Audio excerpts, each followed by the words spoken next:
Hello students. So today we are going to do chapter 2 and I have divided chapter 2 into three sections, means two or three sections. Today we are going to do part 1, sexual reproduction in flowering plants, and I will be taking general structure of flower and male gametophyte. So let's begin. So as you know that flowering plants, they show sexual mode of reproduction and they bear complex reproductive units like male and female reproductive units along with accessory structures. So what is a flower? So flower is actually a modified stem which functions as a reproductive organ and produces ovum, means egg, or a pollen. So a typical angiospermic flower, if we look at, so it consists of four whorls of floral appendages, means the base swollen part is receptacle, which has four whorls: calyx, corolla, androecium, and gynoecium. So androecium, it consists of it represents male reproductive organ, consists of stamens, and gynoecium, it denotes female reproductive part, and it is composed of ovary, style, and stigma. Let's take a look at lily flower. So if we look at the cross section of lily flower, so four appendages, they are attached to a receptacle. Receptacle is then attached to stem, that is known as peduncle. So on receptacle there are four floral appendages, means first green one, leaf-like structures, they are known as sepals or calyx. Then we have colored ones for pollination mechanism, like to attract insects or birds and etc. So these are petals, also known as corolla. Then we have middle part, that is carpel or female reproductive part. It consists of stigma for receiving pollen grains. Then it has a long style for like germination of male gametophytes and all. And then we have ovary and ovule. They form female reproductive part or carpel. So on the other hand, male reproductive part consists of anther and filaments. So together they are known as stamens. Now, as we have studied fertilization events, so there are three types of events, like pre-fertilization, then fertilization, and post-fertilization. So today we are going to discuss about pre-fertilization events, like their structures and the processes that are involved. So as you all know that there are several structural and hormonal changes that lead to formation and development of floral primordium. Floral primordium is the initiation point from which flowers or the floral parts they emerge. So inflorescence is formed. Inflorescence, which contains different kind of means arrangement of flowers on a stem or branch. So inflorescence is formed that bear floral buds and then flower. So सबसे पहले क्या है कि floral buds inflorescence बनेगी या floral primordium बनेगा, उसके बाद फिर क्या है inflorescence बनेगी, then floral buds बनेंगे, उसके बाद फिर flowers बनेंगे. So in flowers, male, or as we call it androecium, and female like gynoecium, they differentiate and develop in which male and female gametes are produced. Means in case of male, in androecium male gametes are produced, and in gynoecium female gametes are produced. So first of all, coming to male reproductive part, that is stamens. So there are terms like stamens, microsporangium, and pollen grains. So stamen, they consist of a long and slender stalk called filament. So this is a stamen, consists of a long stalk or filament, which with generally bilobed anthers. Bilobed anthers means it has two lobes. So this is one lobe and this is another lobe, consist of with the means they are attached together with the help of connective tissue. So in between there is a connective tissue. So each lobe has two thecca. So means it is two lobed. So that is why it is known as dithecous. So the anther is four-sided structure consisting of four microsporangia, two in each lobe. So there are two lobes, first lobe and second lobe, and there are four microsporangia in them. Microsporangia, then they develop and produce pollen sacs which contain pollen grains. Let's take a look. So this is anther, and now we have a cross section of an anther. So here we have first, second, third, and fourth. So these are four microsporangia or microsporangium. This is connective tissue by which these two lobes are attached.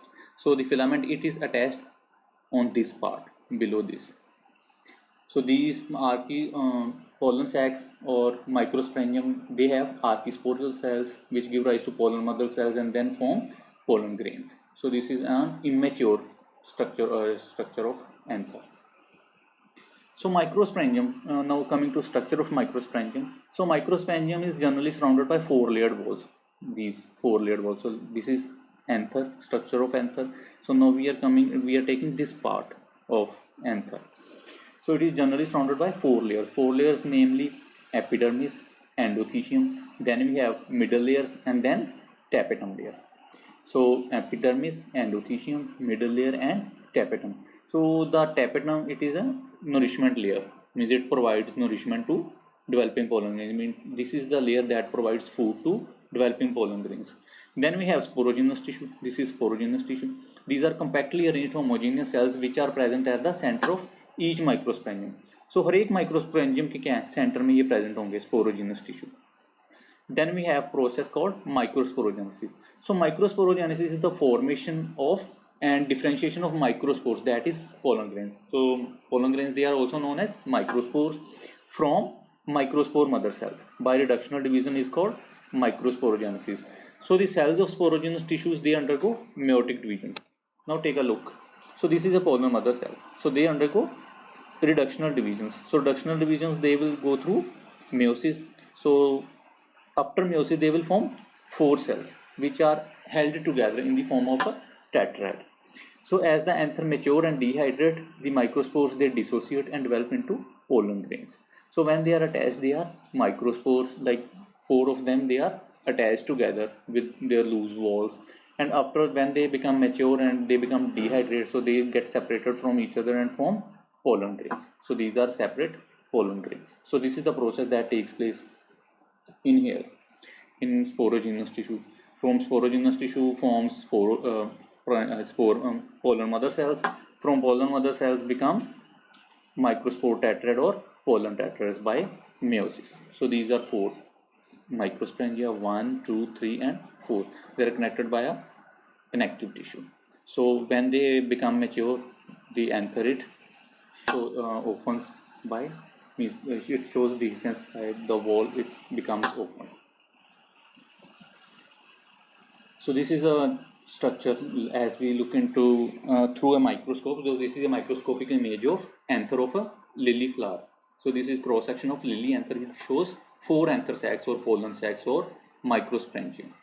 So these pollen sacs or microsporangium, they are filled with developing pollen grains. So these orange color structures, these are pollen grains, or they represent male sex cells.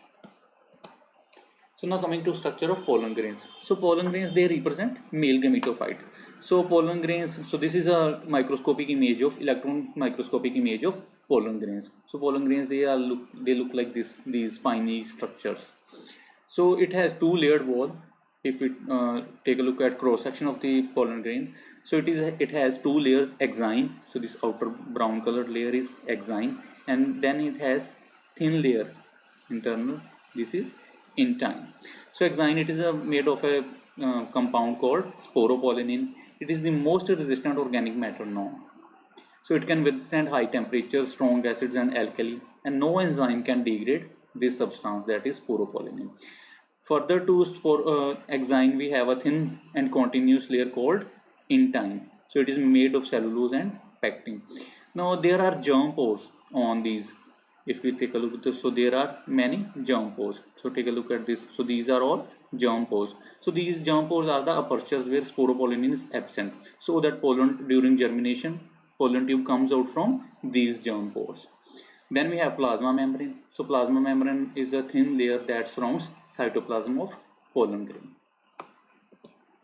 So now coming to structure of mature pollen. So mature pollen consists of two cells with nucleus. First is vegetative cell and another is generative cell. So a vegetative cell is bigger, it has abundant food reserve, has large irregular nucleus, and it is responsible for development of pollen grain. So vegetative cell, it produces further pollen nucleus or tube nucleus, which forms pollen tube. Then another is generative cell. So it is small, involves in syngamy, means generative cell produces male sperms, the sperm nucleus, which will fuse with the egg nucleus. Then it has dense cytoplasm and a prominent nucleus. So take a look at process. So after meiosis, like pollen mother cell, which was diploid, undergo meiosis and form haploid tetrad pollen cells. which on maturity becomes pollen grains. Pollen grains then germinate, means germinate like it develops and forms generative nucleus and vegetative nucleus, with further divides into pollen tube nucleus. This generative nucleus upon germination later forms two male gametes, which will then fuse with the egg nucleus of ovule. So pollen grains of many species like Parthenium, they cause severe allergies or bronchial diseases in some peoples, and they also lead to chronic respiratory diseases like they have allergies like pollen allergy, etc. So they are the reason for asthma or bronchitis in several people. So pollen grains, they are rich in nutrients and they are also used as pollen tablets or food supplements. So the viability of pollen grains, it varies from species to species. Like it should land on stigma before this period to germinate. Means pollen grains, their viability depends upon species to species. Like some species they require long time. Like in case of gymnosperms, so pollen grains they have a long viability. But in case of other plants, the pollen they have a very long viability. Viability means their functionality. कि कब तक वो continue रहेंगे, मतलब their life depends upon species to species. So there are pollen grains of large number of species that are stored in liquid nitrogen at 1 minus 196 degree Celsius. So the process or the structures in which we use, or industries where we store these pollen grains, they are known as pollen bank. So this is the formation of pollens from pollen mother cell, then division of means showing different structures of pollens. And in next lecture we will discuss about female gametophyte, that is pistil, megasporangium and embryo sac. So till then you guys can go through these part, that is male gametophyte and flower. Thank you.